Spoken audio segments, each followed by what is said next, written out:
back here with Mitch Davies, our winner from our first match. Mitch, so I guess first off, you didn't come all this way for a one and done, eh? That's it. That's it. It's the goal. That's the goal. So good stuff. Obviously, you got your feet wet. You won your first match. Gotta feel good. You know, challenging as it is, but was a little bit nervous to start the match, or how were you feeling? Obviously, you know, you guys came out throwing bombs. So yeah, I mean, I felt them a little bit, but I just said to myself, you know, make sure you get your follow through going and make sure you just finish the shot. There's nothing else you can do out there, right? So we both start. He starts off with a triple. I start off with a 5-bagger. I mean, I could have put it away right in the 6th frame, made a bad shot, but and he capitalized. He went right hard all the way to the 9th frame. So you know, good for Dexter, and just came away lucky out there.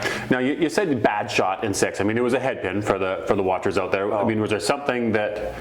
I think it was in 9th when you missed, or one of those. But it was the 6th. The 6th was a head pin. Is there something, you know, specific that you felt in there, or something like, oh, I got to avoid that, or what was? Oh yeah, I slammed that thing in the floor. Like you might not be able to see it, but I slammed it in the floor as well as I know. Yeah. So once I threw that, I said, "Get lucky," if you'll hear it on the video. And I just knew that it had no rotation on it. Couldn't get out to the right side, so just had to hope for the best. It wasn't a great shot as far as rotation wise goes. Right. Then so later in the match, obviously Dexter's coming back. You won the first 4 frames. He wins the next 4 frames. You got some close times in the 9th. He missed the corner in 9. Yeah. And then the 10, obviously the door opened. You know, sense of relief, but sort of obviously unfortunate for Dex. But I mean, you're here to win. You make the match. Yeah, you don't want to win that way out there. Obviously, I was surprised that he missed twice. Dexter's a hell of a player, and his percentages say the way that he would hit that. No doubt. 9. You know, 90% of the time. So I was definitely surprised, but it happens in this game. We've all made mistakes over the course of our careers.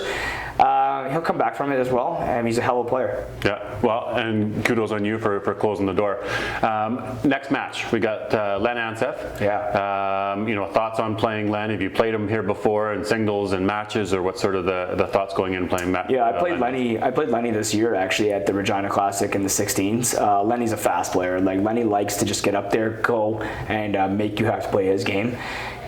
All you gotta do is just make sure you're staying with your own game. And Lenny's a hell of a player too. There's no two ways about it. You know what I mean? Like I say he does this where he just plays fast. No, the guy's an absolute beast. The guy's a great player. So just make sure that you're playing your game. Nothing changes. At the end of the day, we're playing 10 games, 10 one-frame games. Just go win that 1 frame at a time. Yeah, well, good attitude, and obviously it doesn't matter who the opponent is. Yeah. He's looking across the line and seeing Mitch Davies coming up there too, so that's obviously a quality opponent that he's got to play in respect. So yeah, I hope he thinks like that. Yeah, well, good luck to you, Mitch. Round 2, keep her going and put on a good show. Okay, Daryl, thank you very much. Number 1 ranked qualifier. Good for the young guys here, Len Anseth. Yeah, nobody's more shocked than me, Yeah.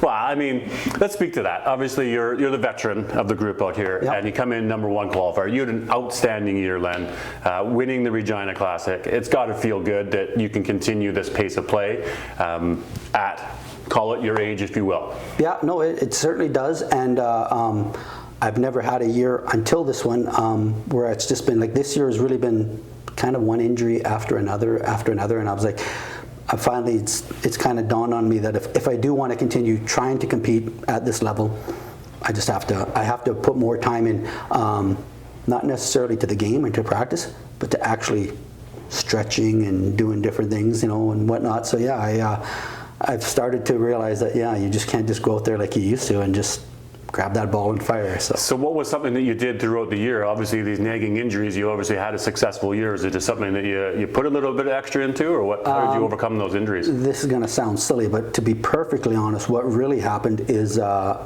had, just because it was an injury after another, I kind of had no expectations. And then once I realized when I went there with no expectations, it was just a lot easier to, you know, I used to focus on, trying to do everything right, and now it's just like, you know what, just do what your body allows you to do, and don't try and do anything extra type of thing. So yeah, it was, this year I think, you know, if anything gave me more success, it was probably more my train of thought in my mind than anything else. It wasn't a matter of throwing a great ball or throwing a good ball. I just seem to have my head in the game a lot more this year. Yeah. Now, leading into tour finals, what sort of preparation have you done? A lot of throwing extra balls here. Have you mental training? What's our prep time? Yeah, like normally I probably wouldn't have done a lot, but this year it worked out really. I was fortunate that because of COVID, obviously they bumped back the 4 steps. So when the kids would usually play in May, they weren't playing till July. So it was good. Basically, I took about 3 weeks off right after Heritage. And then since then, I started practicing with my daughter because I knew she had 4 steps to start them coming up.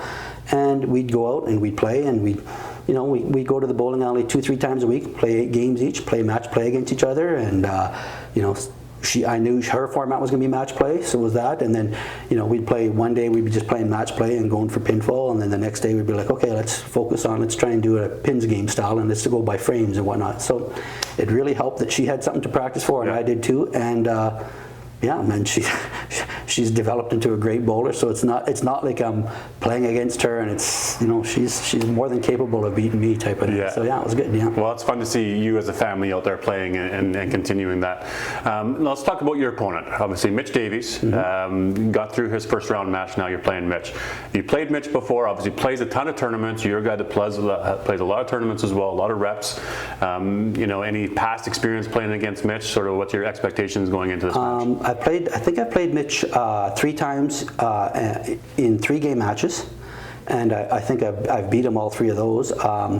However, I did play him for the Invitational down here in a 5-game match. I played terrible, and he hammered me. And for a 1-game match, I think I played him at Heritage, and I played him obviously here yesterday in the Gallagher Cup, and I'm not positive, but I know yesterday he beat me, and I think he might have beat me at Heritage too. So 3-game matches, I'm pretty successful against him. 1-game matches, not so much. So it probably bodes well for him today. Yeah, but is that something that you'll just, what, I'm good at forgetting some of these things, and I'm going to focus on what I'm going to be able to control. How do you deal with that then? Yeah, like I'm not going to lie to you. Some guys might have game plans, and they say, I'm going to go up there and try this. Like when you're playing a regular tournament, you're in the flow and you're bowling, and I like 3-game matches, and I just learn to relax. I don't put too much pressure on myself.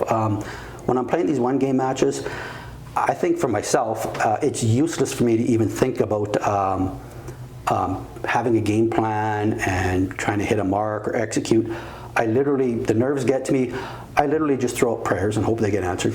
Like what's going through my mind when I'm usually being televised is, for God's sakes, don't leave a corner pin because you're probably not going to spare it. Like I have nothing but bad thoughts in my head, and you try and put those to the back. So I just sit back and say, don't expect anything. Let's just throw a ball. But yeah, so I'll go up there and I'll be like, let's just get it on the middle. Yeah. If it's a good ball or bad ball, I don't care. Get it on the middle. Wow. Take the victories where they are. Exactly. Like, yeah. Like I throw up prayers and hope they get answered, I guess.